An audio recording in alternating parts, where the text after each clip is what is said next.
And now, Chapter 31, Songs by the Gopis.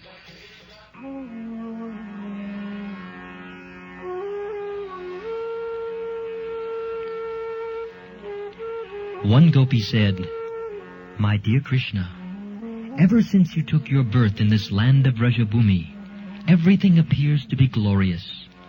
The land of Vrindavan has become glorious, and it is as if the goddess of fortune is personally always existing here. But it is only we who are very unhappy, because we are searching for you, but cannot see you with our greatest effort. Our life is completely dependent upon you. Therefore, we request that you again come to us." Another gopi said, "My dear Krishna, you are the life and soul even of the lotus flower that grows on the water of the lakes, made transparent by the clear rains of autumn. Although the lotus flowers are so beautiful, without your glance, they fade away. Similarly, without you, we are also dying. Actually, we are neither your wives nor slaves. You never spent any money for us, yet we are simply attracted by your glance. Now, if we die without receiving your glance, you will be responsible for our deaths."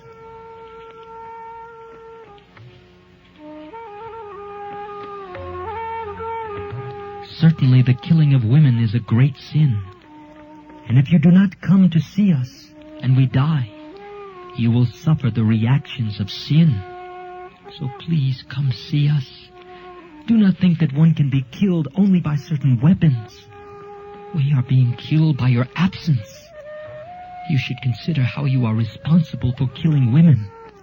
We are always grateful to you because you have protected us many times from the poisonous water of the Yamuna, from the serpent Kaliya, from Bakasura, from the anger of Indra and his torrents of rain, from forest fire, and so many other incidents. You are the greatest and most powerful of all.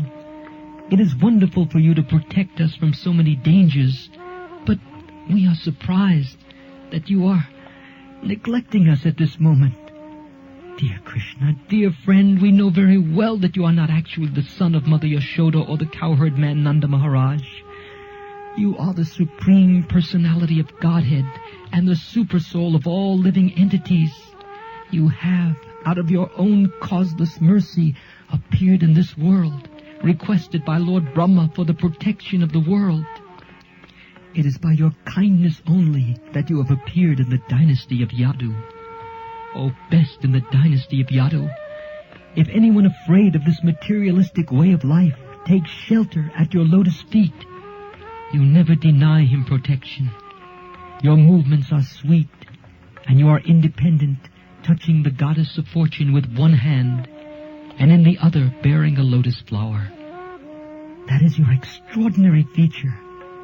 Please, therefore, come before us and bless us with the lotus flower in your hand."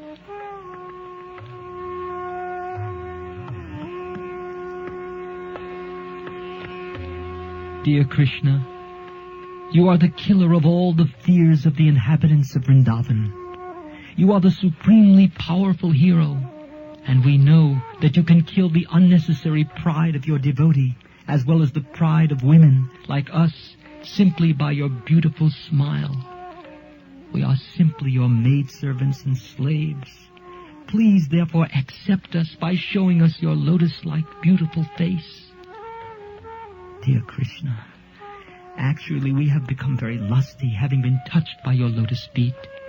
Your lotus feet certainly kill all kinds of sinful activities of devotees who have taken shelter there. You are so kind that even the ordinary animals take shelter under your lotus feet. Your lotus feet are also the residence of the goddess of fortune, yet you dance on the head of the Kaliya serpent with them. Now we are requesting you to kindly place your lotus feet on our breasts and pacify our lusty desires to touch you.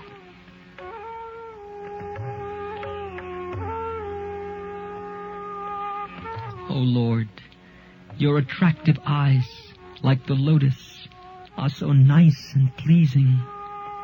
Your sweet words are so fascinating that they please even the greatest scholars, who also become attracted to you. We are also attracted by your speaking and by the beauty of your face and eyes. Please, therefore, satisfy us by your nectarine kisses. Dear Lord, words spoken by you or words describing your activities are full of nectar. And simply by speaking or hearing your words, one can be saved from the blazing fire of material existence.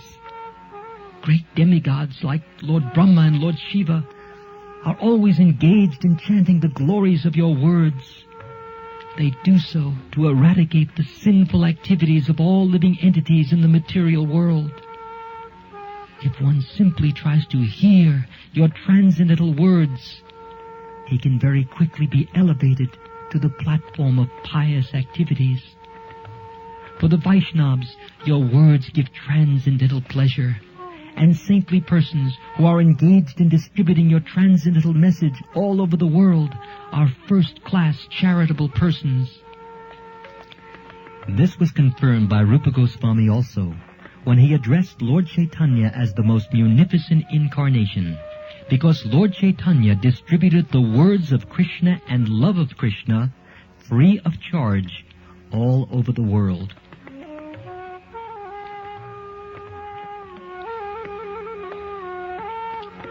Dear Krishna, the Gopis continued, you are very cunning. You can imagine how much we are distressed simply by remembering your cunning smile, your pleasing glance, your walking with us in the forest of Vrindavan, and your auspicious meditations. Your talks with us in lonely places were heartwarming. Now we are all aggrieved to remember your behavior. Please save us, dear Krishna. Certainly you know how much we are saddened when you go out of Vrindavan village to tend the cows in the forest. How we are afflicted simply to think that your soft lotus feet are being pricked by the dry grass and the tiny stones in the forest. We are so attached to you that we always think simply of your lotus feet.